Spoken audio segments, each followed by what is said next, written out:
Have you ever been triggered by fear?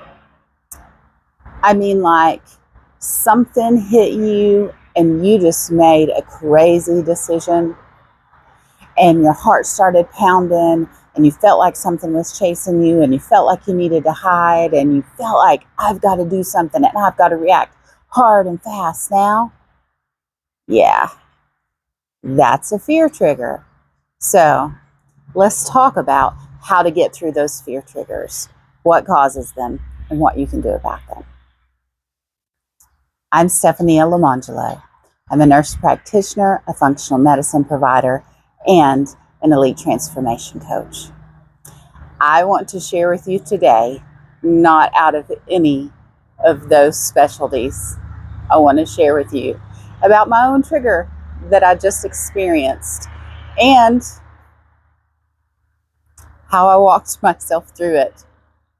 Because I want you to know, when I get on here and do videos, I do not at all come from the perspective of somebody that has everything under control.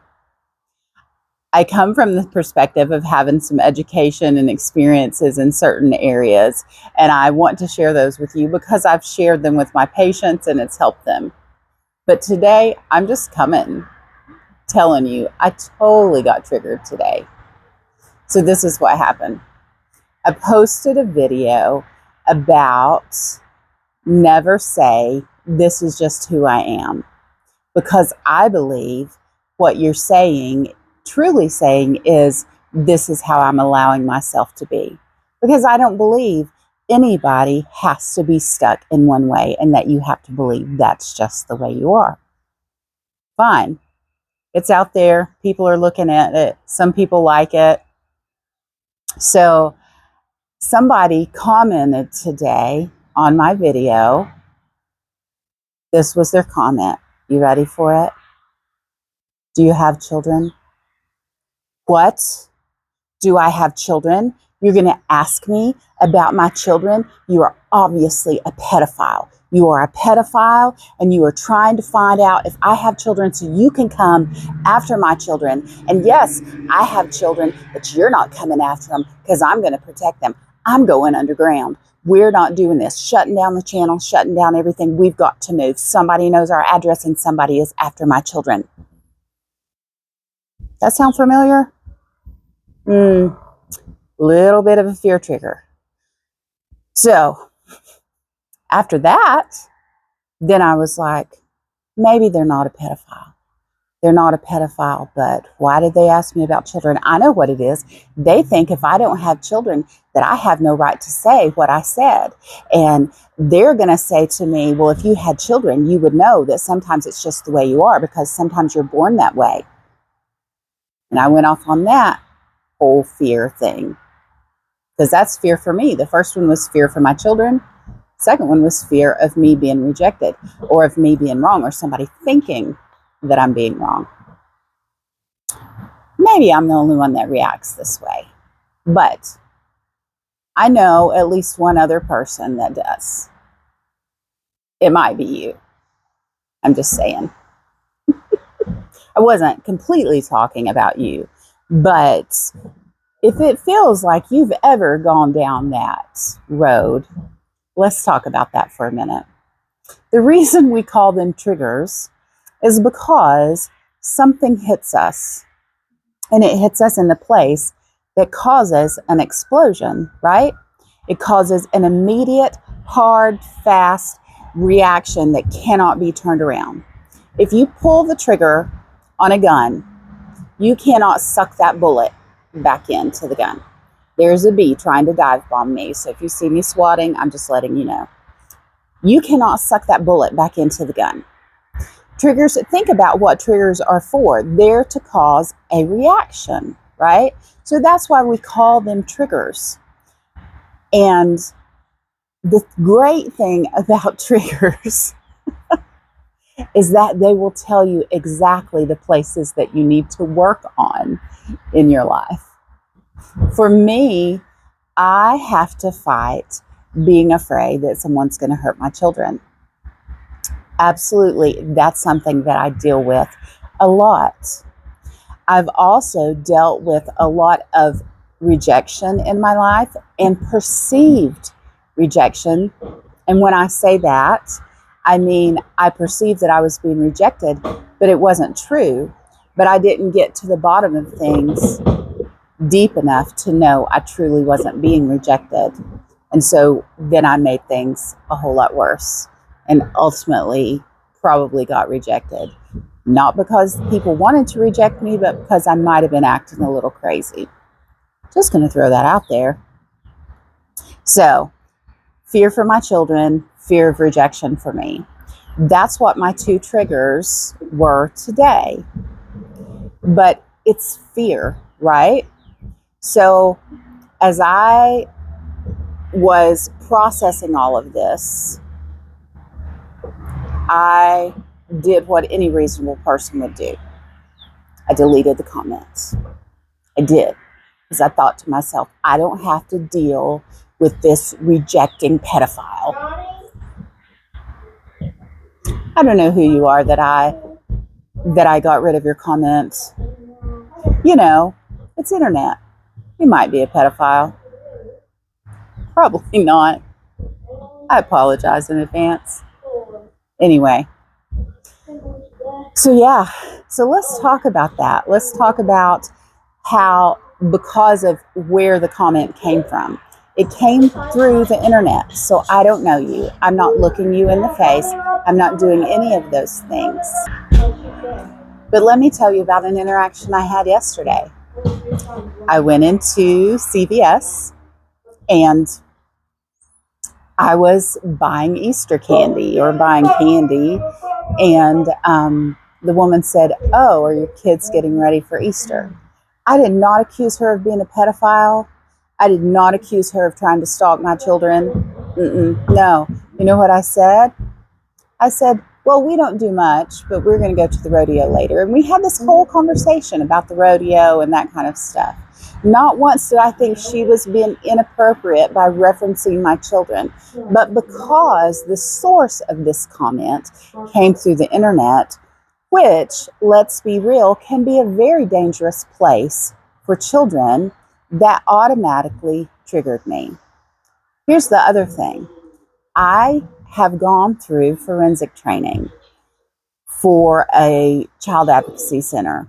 And when you've gone through that and you've listened to kids talk about pedophiles and how they groom them and what they do, and you've had all this training, and it makes you hypersensitive.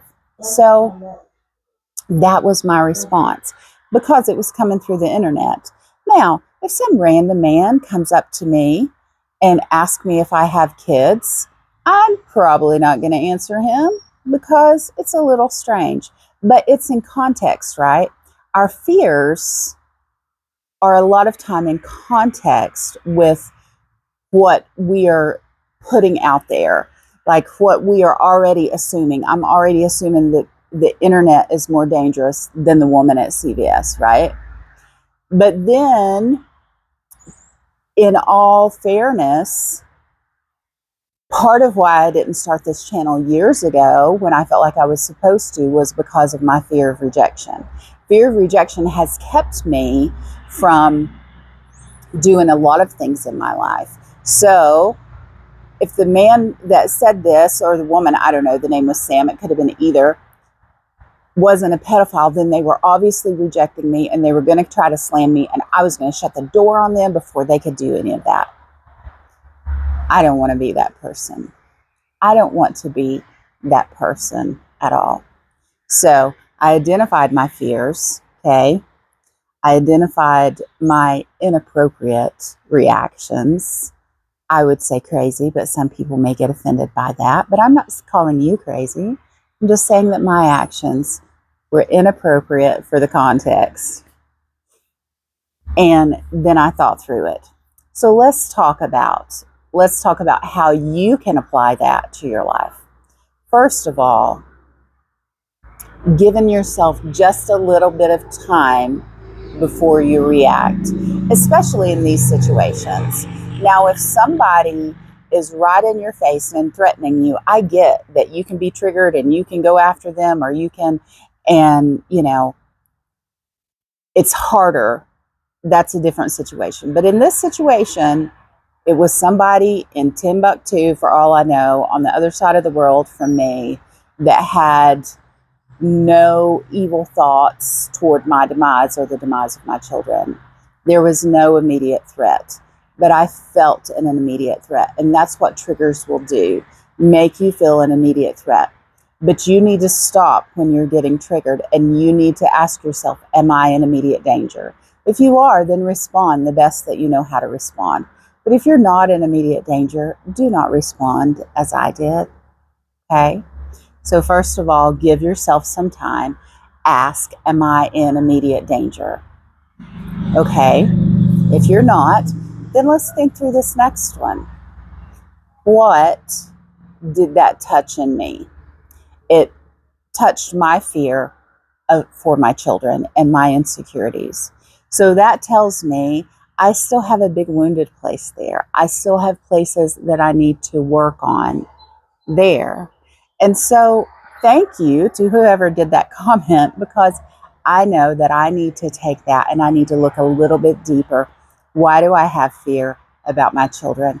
Why do I have fear of rejection? So, and the next one is you decide, I am going to make a different decision next time. So here's the thing. I can't undo that I'm aware of where I erased that comment. Okay. But the next time somebody responds to me in that way or makes me feel that way, I know I need to stop. I need to give myself some space from that if I'm not in immediate danger. I need to think about what is really making me afraid. What is it really touching? And I can choose a better response. Now listen to me. There is absolutely no shame, because this is what I would have done years ago.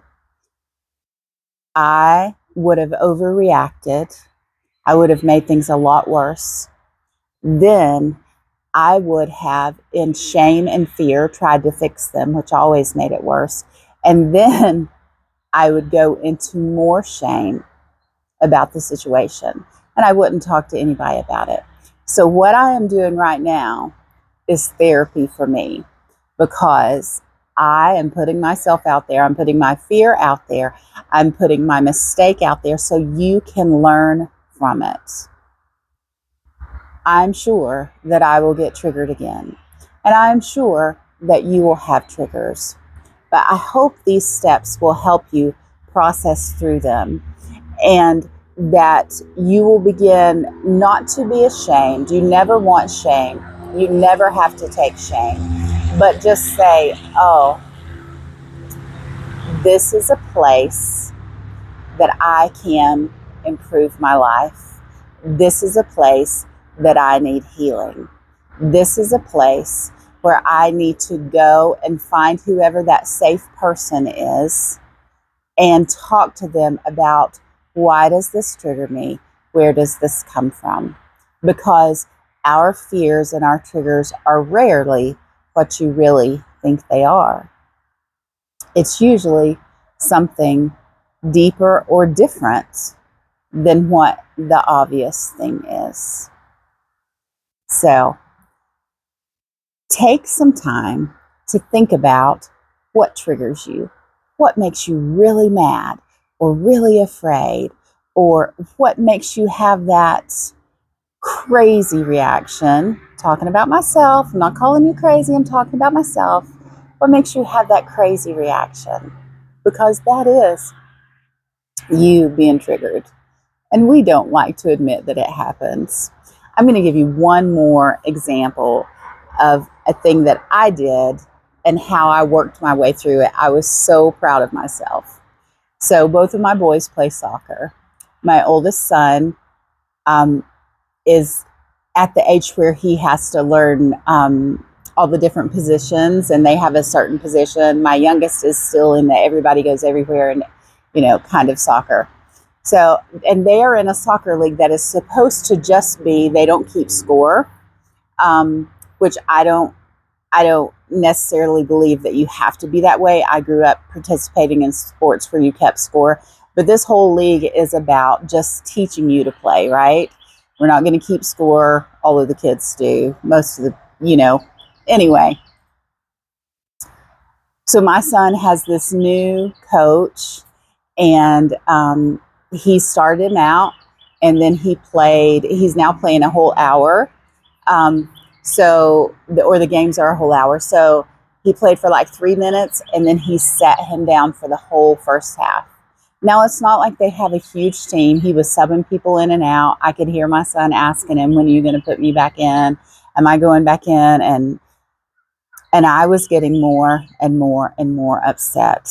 And I mentioned it to my husband. I didn't say anything else to anybody because we've been asked as parents not to approach the coaches or any of that.